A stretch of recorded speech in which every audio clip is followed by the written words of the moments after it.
Alors aujourd'hui, on s'attaque à un sujet vraiment crucial. Les métadonnées, la surveillance et comment tout ça a un impact assez dingue sur nos libertés et notre démocratie. Et pour nous guider dans cette analyse, on va s'appuyer sur une conversation passionnante avec l'expert Alexis Roussel. On commence fort avec cette citation d'Alexis Roussel. Elle met le doigt sur quelque chose de fondamental, ce conflit entre notre sentiment d'être libre, autonome, et cette influence invisible qui, en coulisses, est en train de nous façonner. Mais comment ça marche au juste? Pour comprendre, il faut d'abord regarder ce qui se passe dans l'ombre, dans le monde un peu caché de la collecte de données. Et on va voir que c'est un univers bien plus vaste que ce que la plupart d'entre nous peuvent imaginer. C'est assez fou quand on y pense. Nos gestes les plus banals sont devenus des mines d'or de données. La façon de bouger sa souris, la vitesse à laquelle on fait défiler une page, et même le simple fait de prendre son téléphone le matin, tout ça c'est enregistré, c'est analysé. C'est un flot continu d'informations qu'on émet souvent sans même y prêter attention. Et tout ça vient nourrir ce qu'on appelle le capitalisme de surveillance. Le truc à bien comprendre, c'est que c'est une collaboration. D'un côté, les entreprises qui collectent les données pour la pub, et de l'autre, les États qui les utilisent pour la sécurité.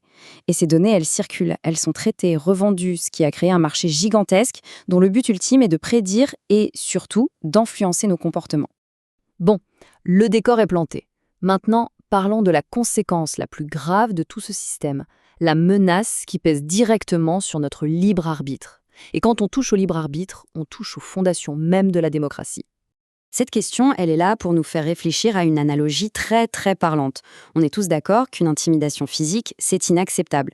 Mais une influence algorithmique, beaucoup plus discrète, beaucoup plus subtile, qu'est-ce qu'on en fait? Alors, imaginez la scène. C'est tout simple. Une personne se rend à son bureau de vote, tranquillement, pour exercer son droit le plus fondamental. Évidemment, la réponse est non. Personne ne voterait de la même façon. Pourquoi? Parce qu'une autorité s'attaque directement à l'intégrité physique de la personne. Eh bien, l'influence numérique, même si elle n'est pas violente, fonctionne sur la même logique. Elle vient altérer, subtilement, notre capacité à décider avant même qu'on ait conscience d'être influencé. C'est le même principe, mais en version totalement invisible. Et ça, ce n'est pas de la science-fiction. On a un exemple très concret, Cambridge Analytica. Leur boulot n'a pas été d'essayer de retourner les gens. Non, leur stratégie était beaucoup plus fine. Ils ont identifié les électeurs indécis dans les régions clés et ils ont juste semé le doute. Juste assez pour que ces personnes finissent par rester chez elles le jour du vote. Et le résultat, on l'a vu.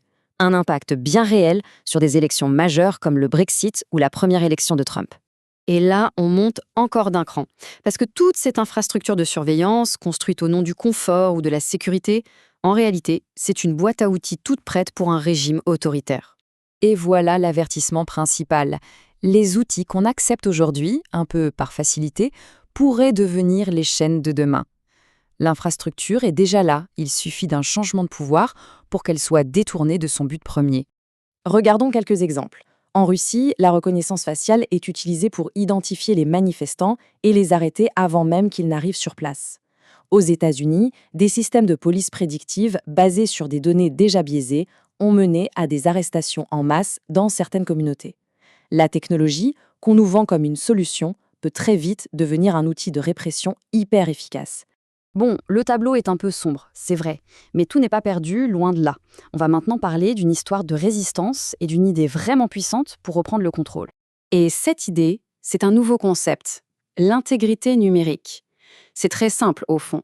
De la même manière qu'on attend de l'État qu'il respecte notre intégrité physique et mentale, eh bien, il devrait être obligé de respecter notre vie numérique et de nous en laisser les maîtres.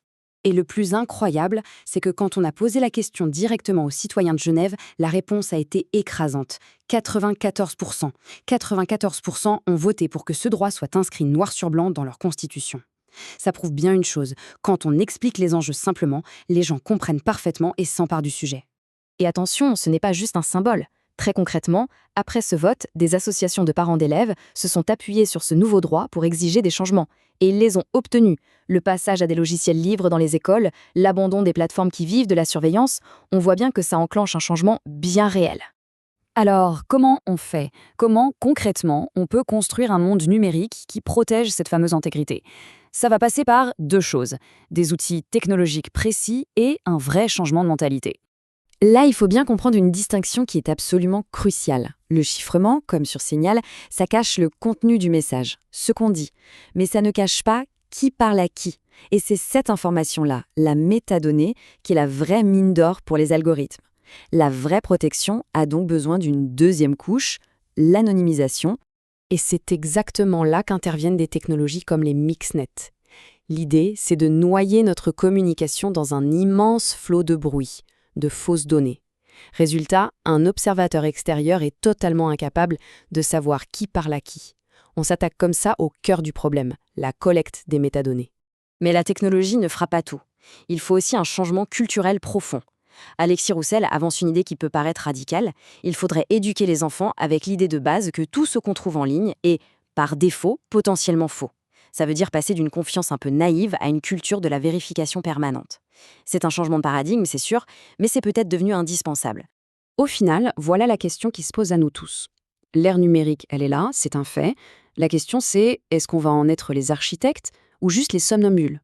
Est-ce qu'on va la subir passivement ou est-ce qu'on va se battre pour exiger les outils et les droits qui nous permettront de la modeler selon nos valeurs? Le choix, en fin de compte, nous appartient.